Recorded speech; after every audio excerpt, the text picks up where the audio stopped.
পুতুলের হাসি। নিশির বয়স মাত্র ১০। মা বাবা সদ্য শহর ছেড়ে ফিরে এসেছেন তাদের পুরনো পৈতৃক বাড়িতে। জায়গাটা অনেকটাই নির্জন। গ্রামটির প্রান্তে দাঁড়িয়ে থাকা শতবর্ষী কাঠের তৈরি সেই বিশাল বাড়ি যেন সময়ের বাইরে পড়ে রয়েছে। নিশির বাবা সরকারি চাকরি থেকে অবসর নিয়েছেন, আর মা চেয়েছিলেন জীবনের বাকি দিনগুলো শান্তিতে গ্রামের পরিবেশে কাটাতে। বাড়িটি মেরামতের সময় দালানের ওপরের ঘর, যেটাকে ভাড়ার ঘর বলা হতো, সেটা পরিষ্কার করতে গিয়ে মা খুঁজে পেলেন একটা পুরনো কাঠের সিন্দুক। সেখান থেকে বেরিয়ে এলো ধুলো মাখা এক পুতুল, সাদা মুখ, কাঁচের চোখ, মুখে অদ্ভুত এক হাসি, আর পরনে লাল ফ্রক। এই পুতুলটা তোমার ঠাকুমার, মা বললেন। ছেলেবেলায় খুব ভালোবাসত এটা। নিশি পুতুলটা পেয়ে ভীষণ খুশি, নাম দিল রিমি।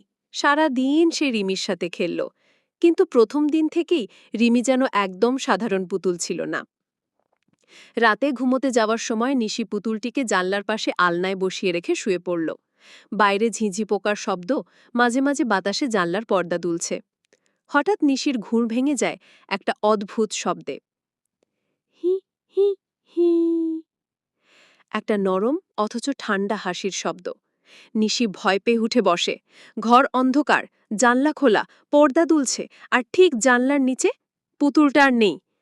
সে বিছানার পাশে বসে আছে, কাচের চোখ দুটো সোজা নিশির চোখে তাকানো। নিশির দম বন্ধ হয়ে আসে। সে উঠে পুতুলটাকে আবার আগের জায়গায় রাখে, ভাবে স্বপ্ন দেখেছে বুঝি। কিন্তু এই ঘটনা একদিনই থেমে থাকেনি। পরবর্তী দিনগুলোতে রিমি আরও অদ্ভুত আচরণ করতে শুরু করে। নিশি যেখানে বসিয়ে রাখে সেখান থেকে সরিয়ে অন্য কোথাও পাওয়া যায়। কখনো রান্নাঘরের টেবিলে, কখনো সিঁড়ির মুখে। একবার তো মিলল তাদের শোবার ঘরের দরজার বাইরে, যেন কেউ সেখানে দাঁড়িয়েছিল অনেকক্ষণ। মিশি তার মা বাবাকে বললেও তারা হেসে উড়িয়ে দেন, বলেন তুই হয়তো ভুলে অন্য জায়গায় রেখেছিস। তবে নিশির ভয় বাড়তে থাকে, বিশেষ করে চতুর্থ রাতের সেই ঘটনার পর। রাত ৩টে। নিশির ঘুম ভাঙে হঠাৎ ঠান্ডা একটা স্পর্শে। চোখ মেলে দেখে রিমি তার বুকের ওপর বসে আছে। পুতুলের মাথাটা ধীরে ধীরে ডানে বামে ঘুরছে, যেন বাস্তব মানুষের মতো। চোখগুলো জ্বলজ্বলে, মুখে সেই একই হাসি, কিন্তু এবার হাসিটা যেন ছুরি কাঁচির মতো ধারালো। একটা ফিসফিসে গলা ভেসে আসলো নিশির কানে। তুমি কি আমার সাথে খেলবে না নিশি?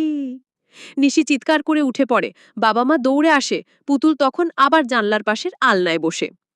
বাবা ভাবলেন নিশি স্বপ্ন দেখছে, কিন্তু মা একটু চিন্তিত হলেন। তিনি বাড়ির কাজের মাসি সরস্বতীর কাছে ঘটনাটা বললেন। সরস্বতী চুপ করে রইল কিছুক্ষণ। তারপর বলল, মালিকের বউ, ও পুতুলটা যতদূর জানি আপনার শাশুড়ির নয়। ওটা ছিল মালকিনের ছোট বোন শ্যামার। শ্যামা সেই পুতুল নিয়ে সারাদিন খেলত। হঠাৎ একদিন সে বাড়ির পুকুরে ডুবে মরে।